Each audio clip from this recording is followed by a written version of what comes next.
Uranium general మేనేజర్ను YS వివేక కుమార్తె సునీతారెడ్డి కలిశారు. YS వివేక హత్య కేసులో A6 ముద్దాయి గజ్జల ఉదయ్ కుమార్ రెడ్డిపై ఫిర్యాదు చేశారు. హత్య కేసులో ముద్దాయిగా ఉండి 495 రోజులు విధులకు హాజరు కాలేదని, ఎందుకు చర్యలు తీసుకోలేదని యురేనియం జనరల్ మేనేజర్ను సునీతారెడ్డి ప్రశ్నించారు.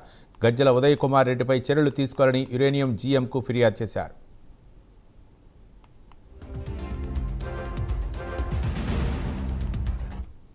యూసీఐలో ఎంప్లాయీ ఉన్నారు. నాన్నగారు వివేకానంద రెడ్డి గారికి మర్డర్ కేసులో అక్యూస్డ్ గా A6 గా ఉన్నారు. ఎంప్లాయీ అతను అరెస్ట్ అయింది 14th April 2023.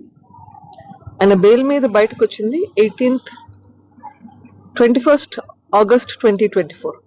మొత్తం సంవత్సరం 4 నెలలు 7 రోజులు అంటే 495 రోజులు జైల్లో ఉండి బయటకు వచ్చారు. ఈ 495 రోజులు ఆబ్వియస్లీ వర్క్ రాలేదు, కానీ ఆ టైంలో ఏ యాక్షన్ తీసుకోలేదు.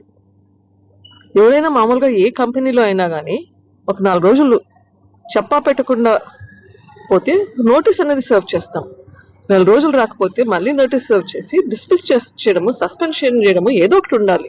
ఇక్కడ 495 రోజులు వర్క్ రాకుండా, ఏ నోటీస్ ఇవ్వకుండా వర్క్ రాకుండా ఉంటే ఏం నోటీస్ లేవు, సస్పెన్షన్ లేదు, ఏం యాక్షన్ లేదు. రాదర్ యూసీఐలో ఒక ఎంప్లాయీ ఉన్నారు.